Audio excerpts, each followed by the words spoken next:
All right, so something happened with my first recording. So, Emergent Lit round two. All right. Um, so the first thing we talked about was communicating with parents.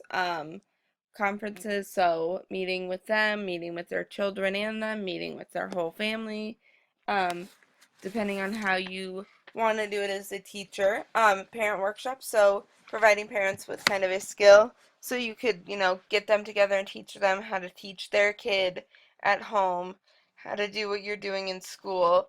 Newsletters, so communicating with parents what is going on in your classroom and with all of the students. Um, Progress notes, so what their child needs to work on, but more importantly, what their child is doing well. Reading festivals, so having people or parents or community members come in and read with the children and with the school. And then family lit nights, so getting community members and parents involved, um, more specifically parents, to come in and do literacy games and explore with literacy. And really show that your classroom or your school really values literacy. As a future teacher, I think the two I will utilize the most are probably progress reports and newsletters. I want my children, depending on what grade I teach, to write a newsletter. I think that's really cool, is that their parents can read about what they're doing from their child's point of view. Um, and children can then like hone in on their writing skills. Parents will be more apt to read it if their child is writing it. And then I like the idea of phone calls home for positive things at least once a month. So that's a form of progress support, as I think a lot of times parents only get calls when their child does something wrong, and I don't want to do that. And I mean, if I have to call them with something that's wrong, it would be much easier to do if I'm also calling them for something good. Um, so those are the two I will utilize most. Obviously, conferences are a huge part of being a teacher. So that's inevitable. I think parent workshops, festivals, and literacy night are awesome ideas.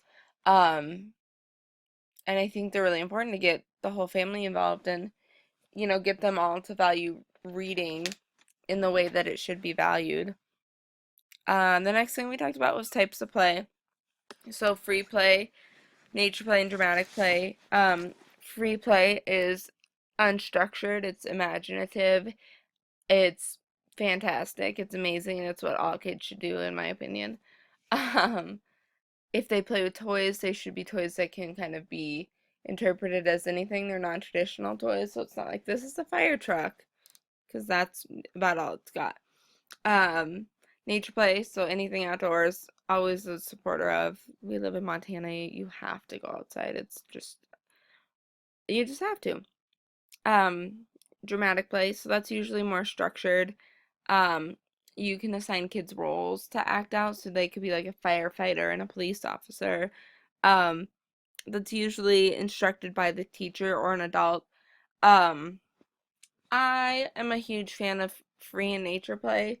As a kid, I had no greater memories than the ones of me and my friends. We had made up a game and we played it every day, every single recess, 3 times a day for 2 years straight. We played the exact same game that we made up, um, and it was fantastic. We came up with it on our own, and it was very, I don't know, it was fun, and it helped us become better adults, I guess.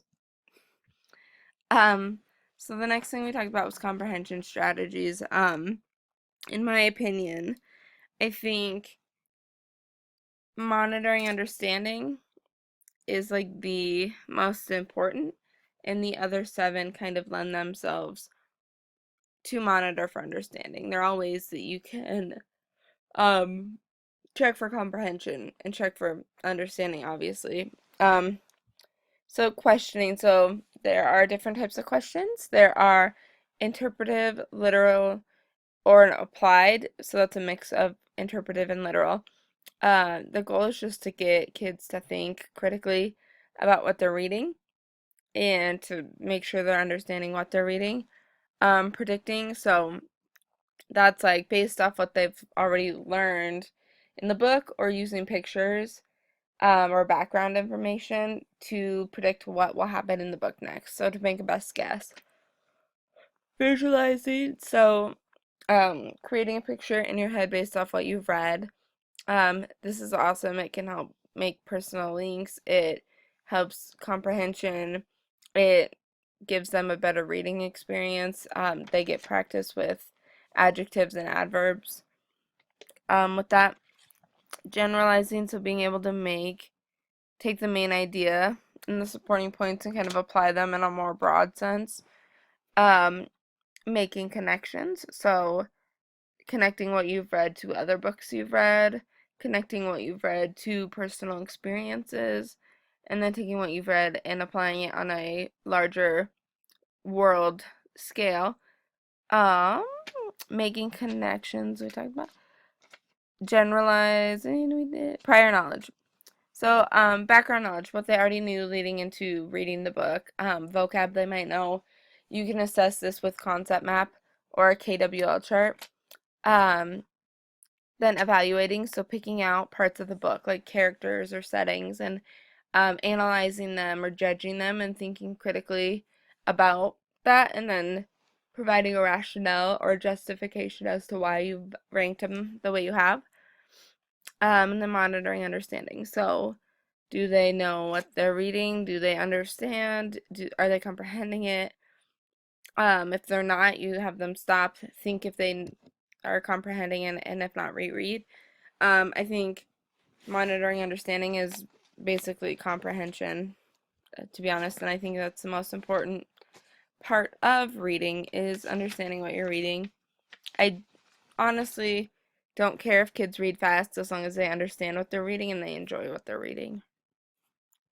So then we talked about the writing process. Pre-writing, so brainstorming, general ideas, you can make a map, just kind of getting what you want to do and then start kind of a plan on how you want to do it. Um, Drafting, so write out a first draft, write out a second draft if you need to, get your pre-writing out. Revising, so how can you make the content of your writing better, changing ideas maybe if you need to, that kind of thing. Editing, so checking for spelling and grammatical errors, and then publishing, so sharing what you have written, which I think is one of the single most important things we learn to do, is to communicate thoughts and ideas through writing. So then we talked about children writing their book and how to check for their understanding about text through analyzing their book or asking questions about their book. So the first one is the book about something? So does it have a focus? Does it have no focus? Is it a list? Or it could even start with focus and then lose focus halfway through. Um, has the child organized the book? So is it narrative? Is it a story? Is it a list? Does it have a moral or a theme? When the child reads, does it sound like a book? So, do they talk about the pictures? Do they talk about the story? That kind of thing. Does the child read the book the same way every time? So do they read different parts differently? Do they read it completely differently every way? Do they read it the same each time? You can kind of tell what they know about their writing on that or what they're reading. Um, is the book being made like other books? So, what print concepts are they using? Are they using titles, author, illustrations, that sort of thing? And then how's the child representing meaning? So, are they using words? Are they using illustrations? Are they using a combination of the two? That can really tell a lot about if the child understands writing and if they understand what they're writing. And that can also help gauge if they understand what they're reading as well, because um, like the print concepts, if they aren't understanding books, then they're not going to understand how to also write a book. So to synthesize all of that, I think we have not put a strong enough emphasis on writing in my experiences. Like I said, I don't think there's anything cooler or more powerful than giving students um, the skills to write and to express themselves through their writing. I think that is the single most important skill we can provide anybody with. I think being able to communicate yourself and, to produce something that means something to someone else, even just one person, I think there's no greater gift we can give to children. So I think I would like to emphasize writing hugely in my classroom. Obviously reading is important, and I think, reading and writing are super important to me. Um, but with every reading, I also want to get them to be writing because, well, I think it's awesome, sorry, that kids can understand what they read. I think being able to get someone else to understand what they mean is also very, very important. And then the other thing is, like I said, monitoring for understanding and comprehension, I think is so important. I think a lot of times that part is lost in reading. It's more about, well, how fast can they read? Can they pronounce the words perfectly? And I think those are both very important things, and I think there's no like useless skill in reading. I think it's all useful. I think comprehension is super important.